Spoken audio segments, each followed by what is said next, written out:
Hello दोस्तों, जय हिंद। कैसे हैं आप सभी? उम्मीद करते हैं बहुत ही अच्छे होंगे। देखिए, आज मैं आपको CISF 8 बटालियन आमेर जयपुर का रिव्यू देने वाला हूं। जैसा कि आप सभी को पता है, physical BSF SCM and ASI के फिजिकल कंटिन्यू रनिंग में है। तो काफ़ी भाइयों ने कमेंट किया कि भाई प्लीज़ जयपुर आमेर का अपडेट दीजिए।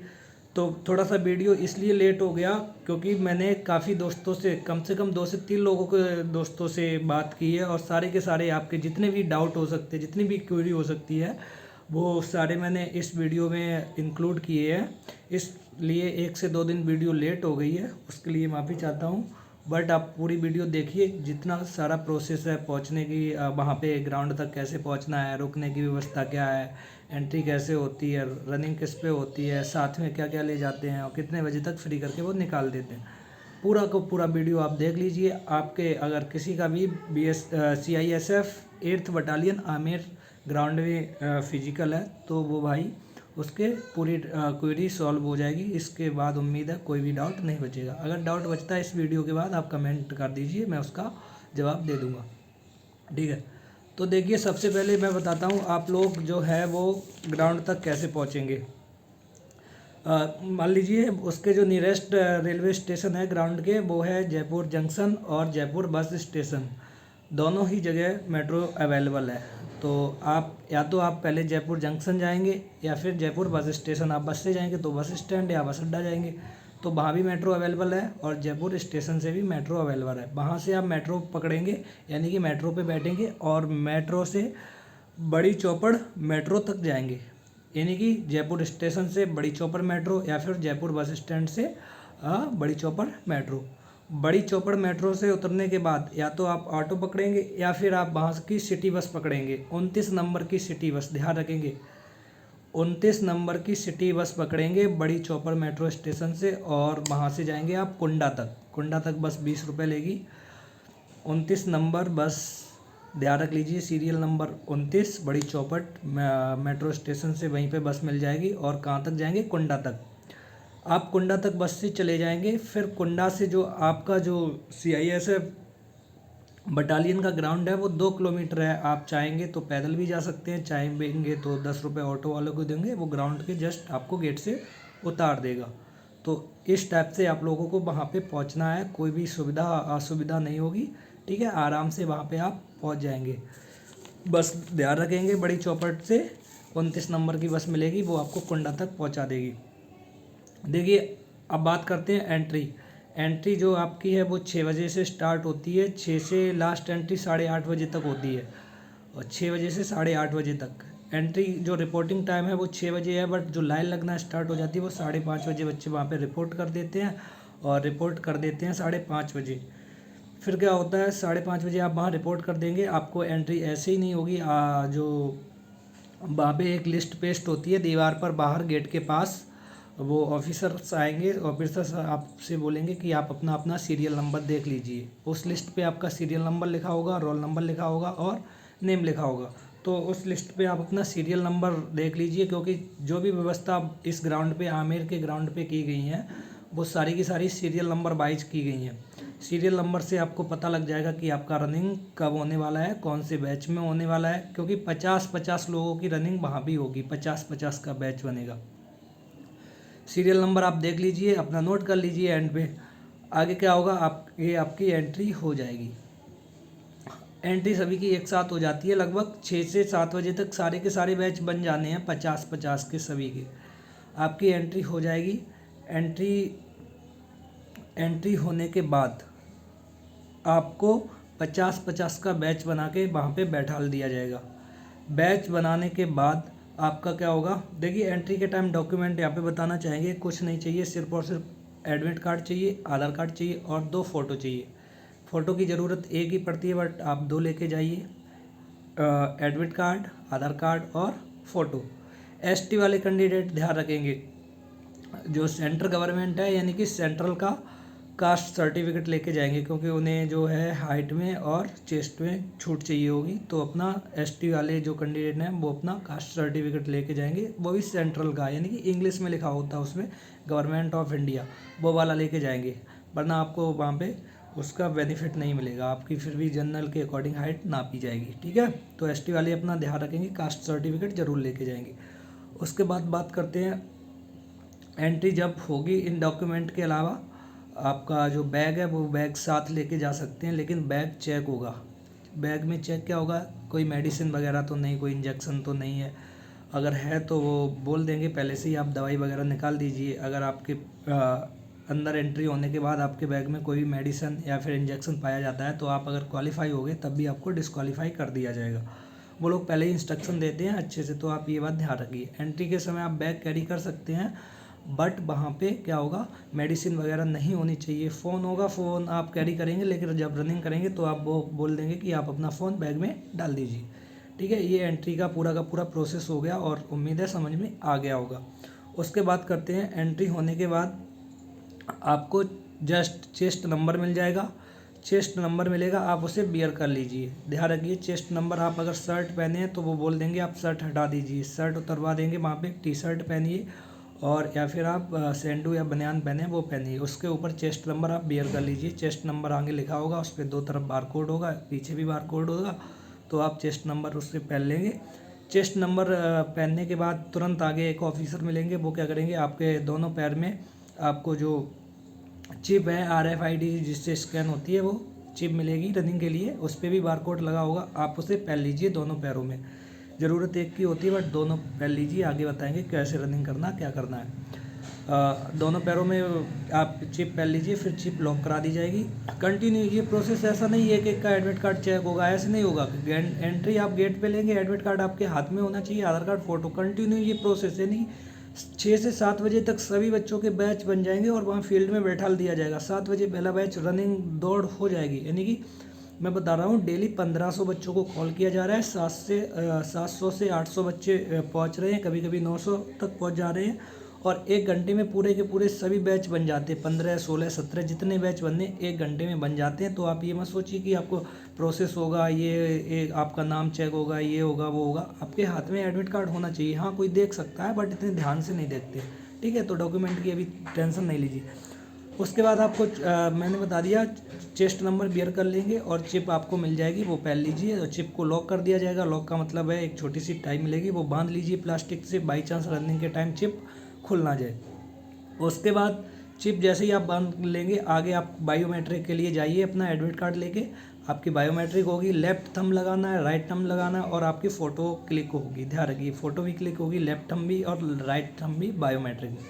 बायोमेट्रिक के जस्ट बाद आपको आगे अगली टेबल पे भेज दिया जाएगा। वहाँ पे आपकी जो आपने का जो चेस्ट नंबर है और चिप का जो स्कैनर है वो दोनों स्कैन किए जाएंगे और पता किया जाएगा हाँ स्कैनर है प्रॉपर वर्क कर रहा है, और जो RFID है वो आपकी टेस्टिंग होगी कि प्रॉपर रनिंग कंडीशन में है या नहीं है। ठीक है, बाई चांस जैसे रनिंग होने से पहले एक बार आपकी RFID जो चिप पैर में लगी है वो टेस्ट की जाती है स्कैन करके कि प्रॉपर वर्क कर रही है या नहीं कर रही है। इसलिए आप लोग परेशान नहीं हुई। ठीक है, कुछ लोगों को बहुत डाउट होता है कहीं बंद ना हो जाए। उसके बाद देखिए क्या होता है, आपका ये पूरा का पूरा प्रोसेस हो चुका है डॉक्यूमेंटेशन का जो भी था। चेस्ट नंबर भी मिल गया आपको, बायोमेट्रिक भी हो गया और चिप भी चेक हो गई। अब आप फाइनली रनिंग के लिए तैयार हैं। अब आपको क्या होगा, बैच बना के बता दिया जाएगा कि पहला बैच इधर, दूसरा इधर। ग्राउंड है छोटा सा 50 मीटर का, वहाँ पे बैठा दिया जाएगा सभी स्टूडेंट को और वहाँ पे 50-50 के बैच बना दिए जाएंगे या ग्रुप बना दिए जाएंगे। वहाँ पे आपको 2 फॉर्म दिए जाएंगे, एक फॉर्म H और H1। दोनों फॉर्म काफ़ी केयरफुली भर लेना है, कोई भी इसमें डिफ़िकल्ट डिटेल नहीं जो नहीं भर सकते। भाई रोल नंबर, नेम, कौन सी पोस्ट के लिए अप्लाई किया है, लेफ्ट थंब लगाना है, सिग्नेचर करना है, भाई सारी डिटेल भरनी है बेसिक सी। ठीक है, तो उसके लिए कोई दिक्कत नहीं। उसके लिए बात जो आपकी जो रनिंग होनी है वो ट्रैक पे आपको ले जाया जाएगा। ट्रैक जो है वो पक्की मिट्टी का है और हल्के से कहीं कहीं कंकड़ हैं, तो आप कोशिश कीजिए शूज पहन के दौड़ेंगे तो ज़्यादा कंफर्टेबल महसूस होगा मेरे अकॉर्डिंग। बट आपकी जैसी हैबिट है वैसे दौड़िए, मैं अपना बता रहा हूँ।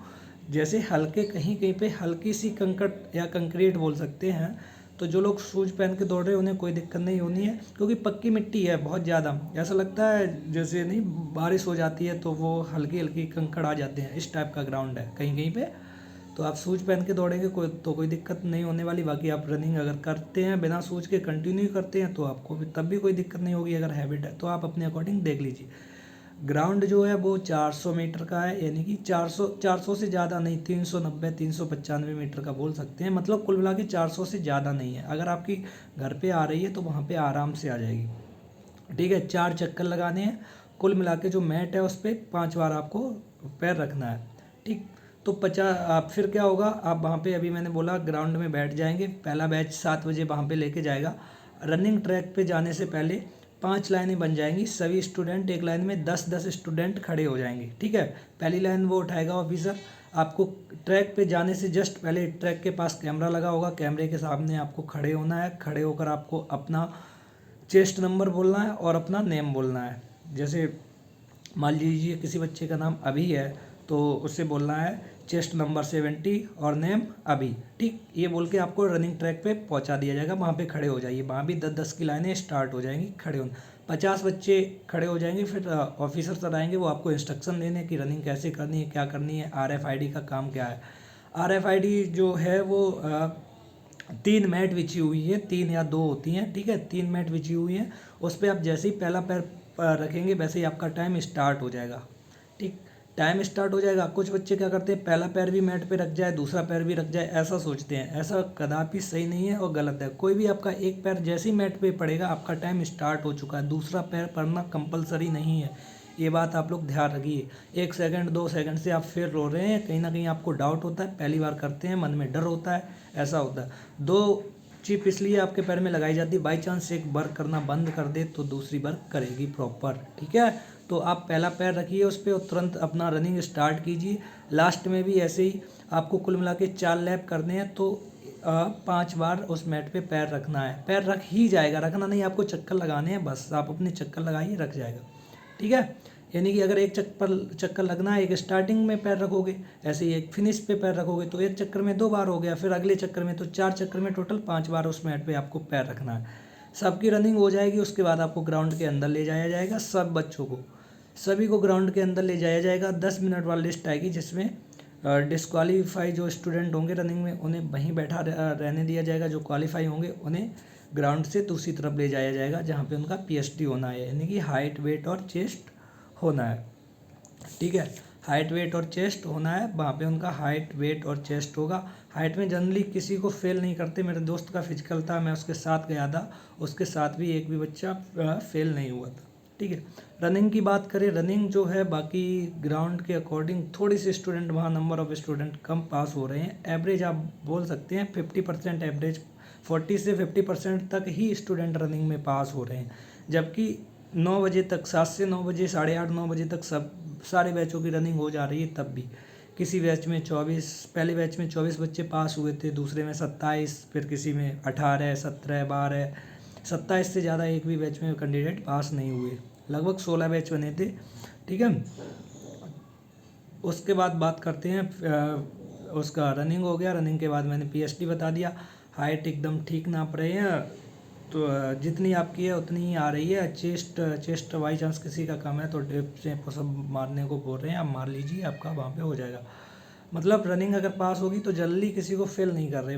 100 में 1 या 2 बाई चांस रियल में ही कम है तो उसे फेल कर दे रहे हैं, बाकी सही नाप रहे हैं, कोई दिक्कत नहीं है। ठीक है, पॉइंट में 1-2 मिलीमीटर कम ज़्यादा हर सेंटर पे हो जा रहा है, मशीन से घर पे वो अलग बात है, उसमें मैं कुछ कह नहीं सकता हूँ।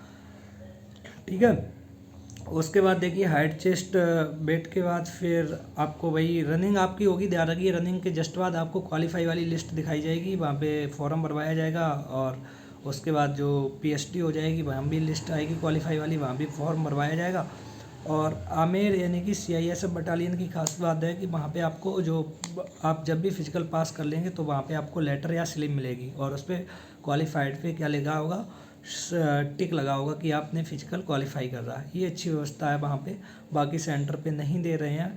रिजेक्शन वालों को रिजेक्शन स्लिप देंगे, वहाँ पे बताएंगे कि आपका रनिंग टाइम इसलिए आपको रिजेक्ट किया गया है, वेट आपका कम इसलिए, या फिर हाइट में फेल। रिजेक्शन स्लिप पे प्रॉपर लिखा होगा किस लिए आपको रिजेक्शन किया गया। बाकी अगर आप क्वालिफाई होंगे तो आप जो स्लिप होगी फॉर्म वहीं पे भरने के लिए देंगे, उस पर क्वालिफाइड पे टिक लगा होगा और आपको वो दे दिया जाएगा, आप उसे लेके घर आ जाइए। ठीक है, और वहाँ पे ये PST होने के बाद यानी कि हाइट वेट चेस्ट होने के बाद ध्यान रखिए वहाँ पे जो वेटिंग एरिया में स्टूडेंट वेट करते हैं बाहर निकलने का, वहाँ का जो CISF का स्टाफ है बटालियन का, वो थोड़ा सा स्ट्रिक्ट है। वो जैसे इंस्ट्रक्शन दें आप वैसे ही कृपया करके शांति से बैठे रहिए, नहीं तो थोड़ा सा वो गालियाँ वगैरह दे रहे हैं, बच्चों को मार भी रहे हैं। ठीक है, तो थोड़ा सा आप वहाँ पे डिसिप्लिन में रहिए तो आपको ही फ़ायदा होगा। कभी कभी बच्चों को कह दे रहे हैं कोई गलती कर रहा है उसे 2-3 घंटे के लिए धूप में बैठाल दे रहे हैं, कभी कभी पूरा बैच ही बैठाल दे रहे हैं। ये एक दिन की नहीं, डेली का। और भी बच्चों से मैंने पता किया था, वो बोल रहे हैं हाँ स्टाफ थोड़ा सा स्ट्रिक्ट है, तो आप ध्यान रखिएगा इस बात का। और आर्मी वाले वैसे भी स्ट्रिक्ट होते हैं। ठीक है, जैसा वे बोलें वैसा ही करते रहिए, आपको अपना काम हो जाए, आपके फिजिकल से मतलब है, बाकी किसी से कोई भी लेना देना नहीं है। तो आप थोड़ा सा वहाँ पे मैनर्स, अपनी सभ्यता का परिचय दीजिए और आराम से क्वालिफाई होकर घर आइए। ठीक, अब बात करते हैं वहाँ पे जब पूरा आपका ये फिजिकल हो जाएगा, रनिंग हो जाएगी, DVPST हो जाएगी, तब वो लोग बोलेंगे अगर आप अपना बैग में खाना लेके आए हैं, फ्रूट्स लेके आए हैं तो आप खा सकते हैं, तो आप वहाँ पे खा लीजिए। वहाँ पे अंदर कैंटीन की सुविधा नहीं है, ध्यान रखिए, आप अपने फ्रूट्स वगैरह लेके जाइए। अब बात रनिंग मैंने बता ही दिया, 7 से 9 बजे तक हो रही है। उसके बाद ग्राउंड मैंने बता दिया 400 मीटर है, इससे ज़्यादा का नहीं है। और ग्राउंड जो है वो पक्की मिट्टी का है, शूज़ में रनिंग करना आसान होगा मेरे अकॉर्डिंग, बाकी आप अपना देख लीजिए। उसके बाद वॉच, हाँ वॉच अलाउ है वहाँ पे, वॉच वगैरह नहीं लगी है, वो लोग टाइम नहीं बता रहे रनिंग टाइम पे। उसके बाद देखिए मैं अपने दोस्त के साथ गया था, उसका जो घर पे टाइम आ रहा था वो 6:40 से प्लस ही आया, कभी कम नहीं आया। बट वहाँ पे 6:18 में उसकी रनिंग कंप्लीट हो गई। ये बात आपको प्लस पॉइंट बता रहा हूँ। कभी भी उसका घर पे 6:30 से कम में नहीं आया। काफ़ी डिमोटिवेट था, बट मैंने कहा चलो चल रहे, मैं भी साथ चल रहा हूँ, उसे मोटिवेट किया। वहाँ पे उसका जो टाइम है वो 6:18 में आ गया। तो जिन लोगों का टाइम थोड़ा सा ज़्यादा आ रहा है वो लोग ये बात ध्यान रखेंगे, वहाँ पे हो जाएगा, कोशिश कीजिए आप। ठीक है, अब बात करते हैं मोस्ट इम्पोर्टेंट है कि जो स्टूडेंट वहाँ पे जाएंगे उनके लिए रूम की व्यवस्था क्या है। तो भाइयों देखिए, जो बटालियन है उसके तरफ से रुकने की कोई व्यवस्था नहीं की गई है बच्चों के लिए, और वहाँ आसपास बाकी जगह की जैसे रूम अवेलेबल है वहाँ भी नहीं है। बस बटालियन के जस्ट सामने एक चाय वाले भैया की दुकान है, उनका नाम तो मुझे नहीं पता है अब, वो रूम अवेलेबल करा रहे हैं, लगभग 300-350 रुपये ले रहे हैं। ठीक है, बटालियन के जस्ट सामने चाय वाले भैया की एक दुकान है, वो स्टूडेंट को रूम अवेलेबल करा रहे हैं। ठीक, आप वहाँ पे रुक सकते हैं। या फिर देखिए जो स्टूडेंट, और कुछ स्टूडेंट वहाँ पे जो एक दिन पहले पहुँच गए थे वो हमें बता रहे थे, जो बटालियन से लगभग 500 मीटर आगे आप जाएंगे वहाँ पे एक मंदिर है, धर्मशाला टाइप का, आप वहाँ भी रुक सकते हैं। यही 2 जगह हैं, इन 2 जगह के अलावा स्टूडेंट के रुकने के लिए कोई जगह नहीं है। आप हाँ रूम ले सकते हैं, फिर किसी भी होटल में आप वहाँ पे रुकिए। तो ध्यान रखेंगे, बटालियन के जस्ट सामने एक चाय वाले भैया की दुकान है, वहाँ पे आप रुक सकते हैं। या फिर 500 मीटर आगे जाएंगे, या किसी से पूछ लेंगे, वहाँ पे 500 मीटर आगे जाएंगे इसी रोड पे, तो वहाँ पे आपको रूम मिल जाए। रूम क्या, मंदिर है, वहाँ पे आप आराम से रुक सकते हैं। फिर सुबह आ जाइए जल्दी 5:30 बजे। ठीक है, फिर देखिए जो एग्जिट का टाइम है, देखिए हम जब गए थे, मेरे दोस्त की जो रनिंग थी वो 4 अप्रैल को थी, तो उन्होंने जो एग्जिट किया था वो 2 बजे किया था सभी को एग्जिट। ठीक है, लेकिन उससे एक दिन पहले जो है वो 1 बजे कर दिया था। तो 1 बजे से लेके 2 या 3-4 बजे तक सबको फाइनली एग्जिट कर देते हैं, यानी कि 1 से लेके 4 बजे तक आप मान सकते हैं सबको एग्जिट कर देते हैं। ठीक है, अलग अलग टाइम पे ये हो जाता है। और बाकी पहुंचने का रास्ता मैंने बता ही दिया है, मेट्रो स्टेशन या बस स्टैंड से आप रेलवे स्टेशन या बस स्टेशन से मेट्रो स्टेशन पकड़ना है, और मेट्रो स्टेशन बड़ी चौपड़ से ऑटो से आप कुंडा जाएंगे, और कुंडा से 2 किलोमीटर है ग्राउंड। उम्मीद करते हैं आपको सारी की सारी इन्फॉर्मेशन समझ में आई होगी। बाकी कोई भी इन्फॉर्मेशन रह गई हो तो उसके लिए सॉरी, आप कमेंट कर दीजिए, मैं बता दूंगा। बाकी हमारे चैनल को सब्सक्राइब कर लीजिए भाइयों। धन्यवाद, मिलते हैं अगली वीडियो में। धन्यवाद, जय हिंद।